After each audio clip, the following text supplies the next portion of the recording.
கர்த்தருடைய வார்த்தைக்கு நேராய் நாம் கடந்து செல்வோமாக. ஆண்டவர் இந்த 5வது மாதத்திலும் நமக்கு கொடுத்த வாக்குத்தத்த வசனம் நீதிமொழிகளின் புத்தகம் 28ஆம் அதிகாரம் 5ஆம் வசனத்தின் 2ஆம் பகுதியை நாம் எல்லோரும் சேர்ந்து வாசிப்போமாக. Let's all read the promise that God has given us in this 5th month. Proverbs chapter 28, there's the second part of verse 5. கர்த்தரை தேடுகிறவர்களோ சகலத்தையும் அறிவார்கள். கடந்த 4 மாதங்களும் தேவன் நம்மை ஆச்சரியமாய் நடத்தினார். God had led us miraculously through the past 4 months. இந்த 5வது மாதத்திலும் தேவன் நம்மை மேன்மைப்படுத்தி ஆசீர்வதிக்க அவர் போதுமானவராய் இருக்கிறார். Even in this 5th month, God is able to glorify us and exalt us. அவர் சொல்லும் வார்த்தை என்னவென்று சொன்னால், The word that he says is, கர்த்தரை தேடும்போது சகலவற்றையும் நீங்கள் அறிந்து கொள்வீர்கள். when you seek the Lord, you will know all things. அப்படிப்பட்ட கிருபையை கர்த்தர் தம்முடைய பிள்ளைகளுக்கு இந்த மாதத்திலே கொடுப்பாராக. May God give such a kind of a grace to his children. நீங்கள் எதை குறித்து ஆர்வமாய் தேடிக்கொண்டிருக்கிறீர்களோ, Whatever you are seeking, ஆண்டவருடைய சமூகத்திலே எவைகளெல்லாம் எனக்கு இதை பெற்றுக்கொள்ள வேண்டும் என்று வாஞ்சிக்கிறீர்களோ, whatever you desire that you should receive in the presence of God, அவைகள் எல்லாம் ஆண்டவரிடத்தில் உண்டு என்பதை நம்பி வாருங்கள். கர்த்தர் உங்களுக்கு இந்த மாதத்திலே பெரிய காரியங்களை செய்வார். come unto God believing that he is able to do all things. ஒரு உணர்வை கர்த்தர் நமக்கு கொடுப்பாராக. May God give us that sensitization. ஒரு புரிந்து கொள்ளுகிற தன்மையை கர்த்தர் நமக்கு கொடுப்பாராக. May God give us this realization. பரவி இருக்கிற இந்த உலகத்திலே அநேக காரியங்களை கற்றுக்கொள்வதற்கு நாம் ஆர்வமா இருக்கிறோம். In this vast wide surface of the earth, we are curious to learn many more things. நம்முடைய பிள்ளைகளை சில காரியங்களை கற்றுக்கொள்வதற்கு, நாம் அவர்களை பழக்கி வைக்கிறதற்கு சில காரியங்கள் கற்றுக் கொடுப்பதற்காக ஒப்பு கொடுக்கிறோம். We commit and we train our children to learn many more things. இறுதியிலே அவர்கள் வெற்றி பெற்ற பிறகு அது எல்லாம் ஒரு நாள் மறைந்து போகிறது. In the end, even if they are victorious, it all fades away. ஆனால் கர்த்தரை தேடுகிற தம்முடைய பிள்ளைகளுக்கு சகலத்தையும் அறியும் ஆற்றலையும் கிருபையும் வல்லமையும் தேவன் கொடுக்கிறார். But those who seek the Lord, God is able to give them an understanding to know all things. அதை எப்படி நாம் புரிந்து கொள்ள முடியும் என்று சொன்னால், How can we understand this? ஞானிகளை வெட்கப்படுத்த பைத்தியங்களை தெரிந்து கொள்ளுகிறார். He chose the foolish to put to shame the wise. பலவான்களை வெட்கப்படுத்த பலவீனரை தெரிந்து கொள்ளுகிறார். He chose the weak to put to shame the strong. இந்த கிறிஸ்துவுக்குள் பைத்தியமா இருக்கிறவர்களும் தேவனுக்குள் பலனுள்ளவர்களா இருக்கிறவர்கள் கர்த்தரை தேடுவதினாலே தானே. Because those who are foolish in Christ, they seek God. அவர்கள் கர்த்தரை தேடுவதினால் அவர்கள் ஞானவான்களை வெட்கப்படுத்த கர்த்தர் பைத்தியமா இருக்கிற நம்மை தெரிந்து கொண்டிருக்கிறார்.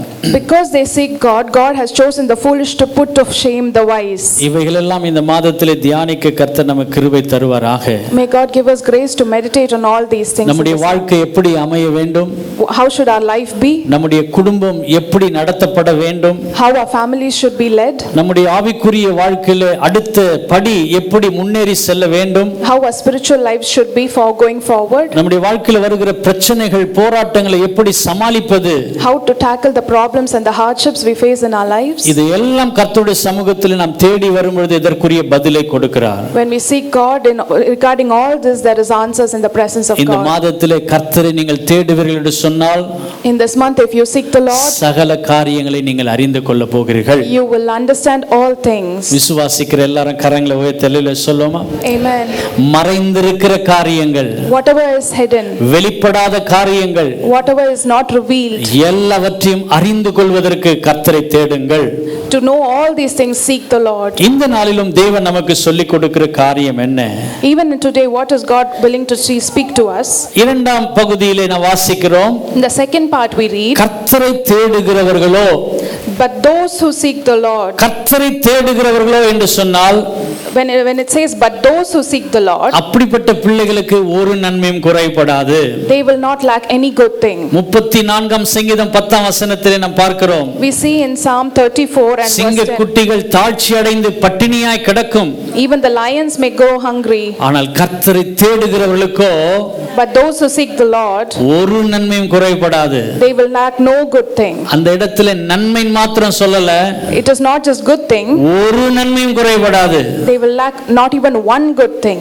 அதன் அர்த்தம் என்னவென்று சொன்னால், The meaning of this is, ஒருவேளை நான் ஆராதனைக்கு போன நேரத்தில் நான் வேலைக்கு போயிருந்தா, maybe if I could have gone to work in the time I go to worship, நான் ஜெபிக்க வேண்டிய நேரத்தில் நான் பிசினஸ் பண்ணியிருந்தா, if I had to do my business in the time of my prayer, எனக்கு நல்ல லாபங்கள் கிடைத்திருக்கும் என்று நினைக்கிறவர்களுக்கு, those who think that you would have yielded more profit, ஆண்டவர் மாறுதலாய் சொல்லுகிறார், God differs in it.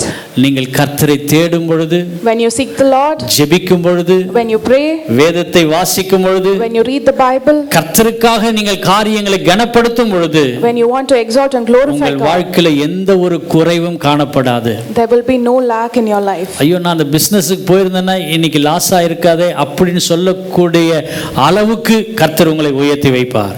God will not keep you in a situation where you think that if you had gone to attend a business you would have yielded more இந்த profit. நேரத்தில் நான் வேலைக்கு போயிருப்பேன் என்று சொன்னால் என் வருமானம் பெருகிருக்கும் என்று சொல்லக்கூடிய அளவிற்கு கர்த்தரை தேடுகிற பிள்ளைகளுக்கு ஒரு நன்மையும் குறைபடாதபடி கர்த்தர் வைக்க போகிறார். In the time of prayer, if you had gone to work, you will have yielded more profit. God will never keep you in such a situation. ஆண்டவரே, இந்த மாதத்தில் அப்படிப்பட்ட கிருபை நீர் எங்களுக்கு தருவீராக. Lord, may you give us such kind of a grace. இந்த நன்மை குறித்து, நன்மையான காரியங்களை குறித்து, குறைபடாத காரியங்களை குறித்து பிறகு இறுதியிலே பார்ப்போம். Regarding the good things and the things that you will never lack, we will meditate upon it in the end. இரண்டு காரியங்களை கர்த்தர் நமக்கு கற்றுக் கொடுக்கிறார். Two things God wants to teach us. முதலாவது அவருடைய சமூகத்தை தேடுங்கள். First, seek the presence of God. இரண்டாவது மேலானவைகளையே தேடுங்கள். Secondly, seek highly things. அவருடைய சமூகத்தை தேடுங்கள். Seek the presence of God. அவருடைய மேலானவைகளை தேடுங்கள். Seek the things of God. இந்த ரெண்டு காரியத்தை நாம் தேடுவோம் என்று சொன்னால், If we seek these two things, உங்கள் வாழ்க்கையில ஒரு நன்மையும் குறைபடாது. your life will not lack any good thing. எத்தனை பேர் அதை விசுவாசிக்கிறீங்க? Amen. ஆண்டவரே, நான் மேலானவை நான் தேடும் பொழுது, When we seek the high things, நான் ஆண்டவரே கர்த்தரை மாத்திரம், தேவ சமூகத்தை மாத்திரம் தேடும் பொழுது, when I seek only God and His presence, ஆண்டவர் என் வாழ்க்கையில ஒரு நன்மையும் குறைபடாதபடி என்னை கர்த்தர் உயர்த்தி வைப்பார். God will lift me up so I lack no good thing. முதலாவது தேவனுடைய சமூகத்தை நாம் தேடுவது எப்படி? First, how do we seek the presence of God? நான் தேவ சமூகத்தை தேடுகிறேன் என்று சொன்னால், If we seek the presence of God, நாம் தேவ சமூகத்தில் என்ன காணப்படுகிறது? what is seen in the presence of அங்கே God? துதி ஆராதனை காணப்படுகிறது. There is praise and worship in the அந்த presence. இடத்துல விண்ணப்பிக்கிற காரியங்கள் காணப்படுகிறது. There is intercession in the presence of அந்த God. இடத்துல ஜெபங்கள் காணப்படுகிறது. There are prayers in the presence of God. ஆண்டவரோடு சம்பாஷிக்கிற காரியங்கள் காணப்படுகிறது. There is a communion with God. ஆண்டவருடைய சமூகத்தில் இவைகள் எல்லாம் நடக்கும் பொழுது, When all these things happen in the presence of God, வேறு காரியத்திற்கு இடம் இல்லை. there is no place for any other thing. வீண் வார்த்தைகளுக்கு இடம் இல்லை. There is no place for vain words. வீண் சிந்தைகளுக்கு இடம் இல்லை. There is no place for vain thoughts. வீணான காரியங்கள் இந்த இடத்துல அனுமதிக்கப்படுகிறது இல்லை. There is no vanity and no need of van in this நான் place. கர்த்தருடைய சமூகத்திலே வருகிறேன் என்று சொன்னால், If you come into the presence of God, ஜெபிக்க வருகிறேன். I come to pray. நான் வேதத்தை வாசிக்க வருகிறேன். I come to read the Bible. என் காரியங்களை விண்ணப்பிக்க வருகிறேன். I come to pray for my அவருடைய needs. சமூகத்திலே துதி ஆராதனை செலுத்த வருகிறேன். I come to offer praise and worship என்று சொன்னால் இது பரிசுத்தமான இடம். because this is a holy place. இது தேவன் வாசம் பண்ணுகிற இடம். Because this is a dwelling of God. அதனால தான் ஆண்டவர் சொல்லுகிற கர்த்தருடைய சமூகத்திலே தேடுங்கள். That is why God says seek in the presence of God. எப்படி தேட வேண்டுமாம்? How should we search? 105 சங்கீதம் 4 வசனம். Psalm 105 and verse 4. கர்த்தரையும் அவர் வல்லமையையும் நாடுங்கள், சமூகத்தை நித்தமும் தேடுங்கள். அவர் சமூகத்தை நித்தமும் தேடுங்கள். Look to the Lord and His strength, seek His face always. ஆங்கிலத்திலே அவருடைய முகத்தை தேடுங்கள் என்று சொல்லப்பட்டிருக்கிறது. In English it says seek the face of God. தமிழிலே அவருடைய சமூகத்தை தேடுங்கள் என்று In சொல்லப்பட்டிருக்கிறது. Tamil it says seek the presence of God. ஆண்டவர் சமூகத்திற்கு வரும் பொழுது அவருடைய முகத்தை பார்க்க, அவருடைய வார்த்தையை கேட்க நாம் கடந்து வருகிறோம். When we come to the presence of God, we seek the presence and to see the face of God. எப்படி சொல்லுகிறார்? சமூகத்தை நித்தமும் தேடுங்கள். Seek the presence of God always. ஞாயிற்றுக்கிழமை ஆராதனைக்கு மாத்திரம் வந்து தேடுங்கன்னு சொல்லல. Not only on Sundays. அதாவது பண்டிகை நாள்ல மாத்திரம் வந்து தேடுங்கள் என்று இந்த இடத்துல சொல்லல. Not to search only on festival days. Always, எப்பொழுதும் நித்தமும் தேடுங்கள். Seek the face of God always. எப்பொழுதெல்லாம் நமக்கு நெருக்கம் வருகிறதோ, Whenever we face hardship, அல்லது எப்பொழுதெல்லாம் சந்தோஷம் அடைகிறேனோ, whenever we are happy, எப்பொழுதெல்லாம் தேவனை நான் மகிமைப்படுத்தணும்னு நினைக்கிறேனோ, whenever I want to glorify God, அப்பொழுதெல்லாம் நான் தேவ சமூகத்தை தேடி வர வேண்டும். in all these situations I should seek the presence of God. ஏனென்றால் இது பரிசுத்தமான ஒரு ஸ்தலம். Because this is a holy place. வேற எந்த காரியத்திற்கும் இந்த இடத்திற்கு இடம் இல்லை. There is no place for any other thing here. நம்மை ஆராய்ந்து பார்க்கிற ஒரு இடம் தேவ சமூகம். It is the presence of God is a place. வேற எங்க போனாலும் ஆராய்ஞ்சு பார்க்க முடியாது. We cannot examine ourselves in வேற எந்த இடத்துல போய் நம்மை அர்ப்பணித்தாலும் நம்மை ஒப்புக்கொடுக்க முடியாது. We cannot commit ourselves in any other place. நம்முடைய குறைகள், நம்முடைய குற்றங்கள், நம்முடைய மீறுதல்கள் எல்லாவற்றையும் ஆராய்ந்து பார்க்கிறது கர்த்தருடைய சமூகம். Our shortcomings, our sins and everything we can examine in the presence of God. கர்த்தரை தேடுகிறவர்களோ சகலத்தையும் அறிவார்கள். All those who seek the Lord will know all things. அது எப்படி தேடணுமா? எல்லா நேரங்களிலும் தேட வேண்டும். How should we seek the Lord? You should search always. நீங்க அப்படி சகலத்தையும் அறிந்து கொள்வதற்கு, For you to understand all things, நம்முடைய வாழ்க்கையில் நன்மைகள் குறைபடாமல் இருப்பதற்கு, for you to receive all good things. ஆண்டவரே, நாங்கள் உம்முடைய சமூகத்தை நாடி வர எங்களுக்கு கிருபை தாங்க. Lord, give us grace that we should seek your presence of God. எப்பேற்பட்ட பாவியா இருந்தாலும் சரி, No matter how great a sinner, எவ்வளவு பெரிய ஒரு மோசமான ஒரு மனுஷனா இருந்தாலும் சரி, no matter what kind of a wicked man, அவர்கள் யாரா இருந்தாலும் சரி, whoever they may be, கர்த்தருடைய சமூகத்திலே வருகிறவர்களுக்கு விடுதலை உண்டு. whoever comes to the presence of God will receive அவர்கள் தங்களை deliverance. ஆராய்ந்து பார்க்கும் பொழுது When they self-examine themselves, கர்த்தர் அவர்களை பரிசுத்தமாக்குகிறார். God sanctifies them அவர்களுக்கு நன்மையை கொடுக்கிறவராய் இருக்கிறார். and he gives them good things. ஆண்டவர் அவர்களை தூய்மையாக்கி அற்புதங்களை செய்கிறார். God purifies them and gives them good things. மோசேக்கு கர்த்தருடைய வார்த்தை வருகிறது. Moses receives the word of God. மோசே, மோசே, நீ நிற்கிற பூமி பரிசுத்தமானது.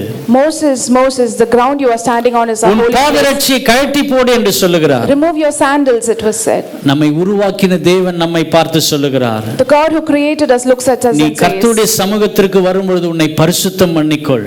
purify yourself when you come to the presence of God. பரிசுத்தம் இல்லாமல் ஒருவனும் தேவனை தரிசிக்க முடியாது. No man can seek God without holiness. ஏனென்று சொன்னால் இந்த உலகம் காரியங்கள் எல்லாம் அசுத்தம் நிறைந்ததா இருக்கிறது. Because the world is an unholy place. அநேக காரியங்களை நாம் சுமந்து தீர்க்கிறோம். We carry many more burdens. அநேக காரியங்களை நம்முடைய சிந்தையிலே போட்டு குழப்பிக் கொண்டிருக்கிறோம். We put many things in our thoughts and trouble ஆனால் ourselves. கர்த்தருடைய ஆலயத்துக்குள்ளே வரும்பொழுது, தேவ சமூகத்திற்குள்ளே வரும்பொழுது, அவரை நித்தமும் தேடும் பொழுது பரிசுத்தமாய் நாம் மாற்றப்படுகிறோம். But when you come to the presence of God seeking his face, we should be holy. ஜெபிப்பதின் மூலமாக, Through prayers, துதிப்பதின் மூலமாக, through praises, ஆராதனை செய்வதின் மூலமாக, through worship, நம்மை ஒப்புக்கொடுப்பதின் மூலமாக by committing ourselves, நாம் பரிசுத்தமாக்கப்படுகிறோம். we are purified and நீ நிற்கிற sanctified. பூமி பரிசுத்தமானது. The ground you are standing upon is உன் holy. பாதரட்சியை கழட்டி போடு என்று சொல்லுகிறார். He said, remove your sandals. அந்த பாதரட்சியை கழட்டி போட்ட உடனே As soon as he removed his sandals, ஆண்டவர் மோசேயோடு பேசினார். God spoke to Moses இன்னைக்கு immediately. நம்மை பரிசுத்த பண்ணி கொள்ளும் பொழுது When we sanctify ourselves, தேவன் நம்மோடு இடைப்படுவார். God will intervene with தேவன் us. நம்மோடு இடைப்படும் பொழுது நாம் எப்படி நடந்து கொள்ள வேண்டும் என்று சொல்லி கற்றுக் கொடுப்பார். When God intervenes, he will teach us how we should அவருடைய walk. வார்த்தைக்கு நாம் கீழ்ப்படியும் பொழுது, When we obey the word of God, அவருடைய சத்தத்தின்படி நடக்கும் பொழுது, when we listen to the voice of நம்முடைய God, வாழ்க்கையில ஒரு நன்மையும் குறைபடாது. there will be no lack of good thing in our lives. கர்த்தர் அவரோடு பேசினது நிமித்தம் Because God spoke to him, ஜனங்களை வழிநடத்தி சென்றார். he led the people. இன்னைக்கு ஆண்டவரே, நீர் என்னோடு பேசுவீராக. Lord, today may you speak. இந்த வார்த்தை வசனங்கள் மூலமா என்னோடு பேசும்படியாய் ஜெபிக்கிறோம். I pray that you will speak to us through this word. யோபுவின் புத்தகத்திலே ஒரு வசனத்தை நாம் வாசிக்கிறோம். We read a verse in Job. ஒரு மனிதன் தேவனை நோக்கி விண்ணப்பிக்கும் பொழுது, When one man pleads to God, அந்த மனுஷன் தேவனுடைய சமூகத்தை கம்பீரமாய் பார்க்கும் பொழுது, when he sees the presence of God as the most holy thing, தேவன் அவன் மேல் பிரியமாகி, God is pleasing with him, தேவன் அவனுக்கு நீதியின் பலனை கொடுக்கிறார். and God gives him the fruit of righteousness. யோபுவின் புத்தகம் 33ஆம் அதிகாரம் Job chapter 33, 26ஆம் வசனத்திலே இந்த வசனத்தை நாம் பார்க்கிறோம். we see this in verse 26.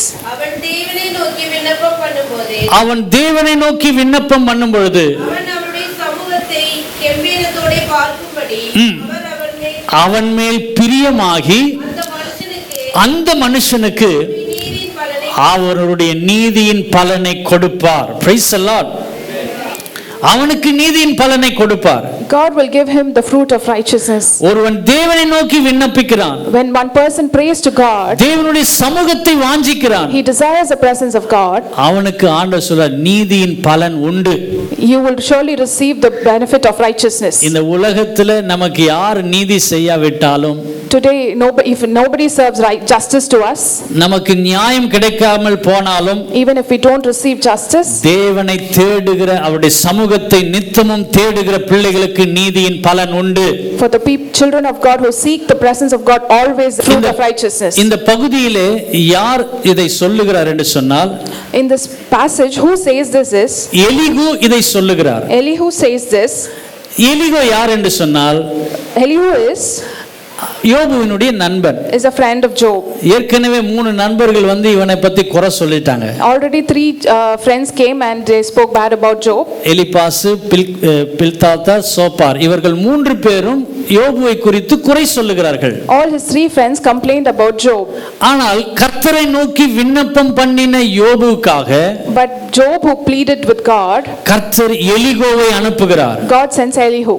கர்த்தர் உங்களுக்காக ஒரு எலிகோவை ஏற்படுத்துவார். God will establish and make a Elihu for you. ஒருவேளை உங்களை முறுமுறுக்கிறவர்கள் அநேகர் இருக்கலாம். But there might be people who murmur against you. உங்களை திட்டி உங்களை மோசமான சூழ்நிலைக்கு தள்ளப்படுகிறவர்கள் இருக்கலாம். There might be people who push you into troublesome உங்களை situations. குறை சொல்லுகிறவர்கள் மனிதர்கள் அநேகர் இருக்கலாம். There might be people who complain ஆனால் against you. கர்த்தர் உங்களுக்காக ஒரு எலிகோவை கர்த்தர் ஏற்படுத்துவார். But God will bring forth an Elihu for you. இந்த எலிகோ என்ன சொல்லுகிறார்? This person says, அப்பா நீங்க எல்லாம் சொல்றீங்க, all of you have said, தேவனை நோக்கி ஒரு மனுஷன் விண்ணப்பிக்கும் பொழுது, when a person prays to God, ஒரு மனுஷன் தேவ சமூகத்தையே பற்றி கொண்டிருக்கும் பொழுது, when a person continuously persists in the தேவன் presence அவன் மேல் பிரியமாகி, God will be pleased with him, அவனுக்கு நீதியின் பலனை கொடுப்பார். and he will give him the reward of நீங்கள் righteousness. சாதாரணமாய் நினைத்துக் கொள்ள வேண்டாம். You should not consider it lightly. யோபுனுடைய முன்னிலைமை பார்க்கலும் கர்த்தர் பின்னிலைமை ஆசீர்வாதமாய் நடத்துவார். God will reward Job in the latter more than the former. அவனுடைய ஆரோக்கியத்தை மீண்டும் வர வைப்பார். God will give him health. அவன் முன்பிருந்த நிலையைப் போல அவன் மாறுவான். He will be as strong as he was before. நிச்சயம் அவனுக்கு நீதியின் பலனை கிடைக்கும். Definitely he will receive the reward of ஏனென்று justice. சொன்னால் அவன் ஆண்டவருடைய சமூகத்தை நித்தமும் தேடுகிறவனாய் இருந்தான். Because he was seeking the presence of God constantly. சில நேரத்தில் நமக்கு நெருக்கம் வந்தா, உபத்திரம் வந்தா நம்ம கர்த்தரை தேட மாட்டோம். Sometimes when we face problems and hardships, we do not seek நமக்கு God. பலவீனம் வந்தா நான் தேவனை தேடுவதில்லை என்று சொல்லி விடுவோம். When we face weaknesses, we say, I will not seek நம்ம God. சொல்ற காரியம் என்ன தெரியுங்களா? எனக்கு நேரம் இல்லை, ஒன்று. ரெண்டாவது நான் பலவீனமா இருக்கிறேன், எனக்கு பலவிதமான சோதனைகள் இருக்குது என்று சொல்லி விடுகிறோம். We say we don't have time and I'm already weak and I don't have time for this. ஆனால் தேவன் சமூகத்தை விட்டு விலகி போகிறவர்களுக்கு கர்த்தர் நீதியின் பலனை கொடுக்க மாட்டார். But God will not give the reward of justice to those who depart எத்தனை from the பேருக்கு presence. எவ்வளவு சோதனை வந்தாலும் அந்த சோதனையை சகித்து தேவனுடைய சமூகத்திலே விண்ணப்பிக்கிற மனுஷனுக்கு நிச்சயம் அவன் மேல் கர்த்தர் பிரியமாகி அவனுக்கு நீதியின் பலனை கொடுப்பார். For surely those children in the presence of God who bear with the hardships, God will give them the reward of justice. அவன் முன்பு இருந்த சந்தோஷத்தை அடைவான். He will receive the former அவனுக்கு joy. முன்பு இருந்த ஆரோக்கியம் நிச்சயம் கிடைக்கும். He will receive the former health. முதல் ஆராதனையில சொன்னதை சொல்றேன். What I said in the first service, I would quote again. ஒரு பிள்ளையை நேத்து ஐசியூல அட்மிட் பண்ணிருக்காங்க. They had admitted a child in the ICU yesterday. Admit பண்ணிட்டு பேரண்ட்ஸ் வந்து ஃபர்ஸ்ட் சர்வீஸ்ல ஆராதனை கலந்து கொண்டு போனாங்க. The parents came to the first service and participated after admitting the child. ஏன்னு சொன்னால் நான் கர்த்தரை தேட வந்திருக்கிறேன். Because I have come to seek the Lord. என் பிள்ளை ஹாஸ்பிடல்ல இருக்காங்க. My child is in the ஆனா நான் hospital. தேவ சமூகத்துல வந்து துதிக்க வந்திருக்கிறேன். But I have come to praise the God. யார் ஒருவர் கர்த்தரை தேடுகிறார்களோ, Whoever seeks the presence of God, தேவன் நிச்சயம் அவர்களுக்கு நீதியின் பலனை கொடுப்பார். God will definitely give them the reward of justice. ஆண்டவருடைய சமூகத்திலே, ஆண்டவரே நான் நித்தமும் தேட நான் வருகிறேன் ஆண்டவரே. Lord, I come to your presence to seek you always. உம்முடைய சமூகம் தான் எனக்கு ஆறுதல் ஆண்டவரே. Your presence is my comfort. என் விண்ணப்பங்களையும் என் வேண்டுதலையும் உம்முடைய சமூகத்திலே வந்து இறக்கி வைக்கிறேன். My prayers and my pleas I come bring it to your presence, Lord. எலிகோவை கர்த்தர் அன்று ஏற்படுத்தினார். God brought forth an Elihu. கர்த்தர் யோபினுடைய சிறையிருப்பை மாற்றினார். God delivered Job. ஆண்டவர் யோபினுடைய முன்னிலைமை இருந்ததை பார்க்கலும் பின்னிலைமை அதிக ஆசீர்வாதத்தோடு தேவன் கொடுத்தார். Job was blessed than the former in the latter. இன்னைக்கு நம்ம வாழ்க்கையில கற்றுக்கொள்வது, Today what we learn in our நான் lives, எனக்கு எவ்வளவு சோதனை வந்தாலும் சரி, no matter what kind of எனக்கு hardships எவ்வளவு I face, பிரச்சனை வந்தாலும் சரி, whatever kind of problems I face, அவருடைய சமூகத்தை நான் நித்தமும் தேடுவேன். I will always seek the presence of God. அவனுடைய சரீரத்திலே மிகுந்த வியாதியோடு இருக்கிறான். He was suffering in his physical body. ஓட்டை எடுத்து சொரிஞ்சு கொண்டிருக்கிறான். He was scraping his body. ஆனாலும் கர்த்தரை தேடுறான். But still he seeks the Lord. ஆண்டவர் சொல்றார், நீதியின் பலனை நான் அவனுக்கு கொடுப்பேன். I will give him the reward of justice. இன்னைக்கு கர்த்தரை தேடுகிற பிள்ளைகளுக்கு ஒரு நன்மையும் குறைபடாது. Today those children who seek the Lord, they will lack no good thing. தாவீது கர்த்தருடைய சமூகத்திலே ஆடி பாடினதை நாம் பார்க்கிறோம். We see that David was dancing and praising God. கர்த்தருடைய பெட்டி ஓபேத் ஏதோமின் வீட்டிலே இருந்த பொழுது, When the ark of God was in the house of Obed Edom, அதன் நிமித்தம் 3 மாத காலம் இருந்த பொழுது, because it was there for 3 months, ஆண்டவர் ஓபேத் ஏதோமின் வீட்டை ஆசீர்வதித்தார். God blessed the house of Obed Edom. அங்கிருந்து கர்த்தருடைய பெட்டி தாவீதின் நகரத்திற்கு வருகிறது என்று சொல்லி கேள்விப்பட்ட பொழுது, When they heard that the ark of God was brought into the city of David, தாவீதுக்குள்ள மிகுந்த சந்தோஷம். David was joyed. தாவீது overjoyed. செய்தது என்ன தெரியுங்களா? Do you know what David did? கர்த்தருடைய பெட்டியை தேவ சமூகமா எண்ணி அதற்கு முன்பாக பாடி நடனமாடி துதித்தான். He considered the ark of God as the presence of God, and he praised and worshipped with dancing before it. 2 Samuel 6 அதிகாரம் 13, 14, 15 வசனங்களிலே இந்த காரியங்களை நாம் பார்க்க முடியும். We see this in 2 Samuel chapter 6 verse 13 and 14. தேவ சமூகமா எண்ணி அந்த கர்த்தருடைய பெட்டிக்கு முன்பாக அவன் நடனம் ஆடி தேவனை துதித்தான். He considered the ark of God as the presence of God, and he praised God with dancing. கர்த்தர் அவனுடைய துதியை, அவனுடைய ஆராதனையை அங்கீகரித்தார். God recognized the praise of David. நம்ம எப்படி பாடினாலும் சரி, ராகத்தோட பாடினாலும் சரி, தாளமே இல்லைனாலும் தட்டுனாலும் சரி, கர்த்தர் நம்மில் துதிகளில் பிரியப்படுவார்.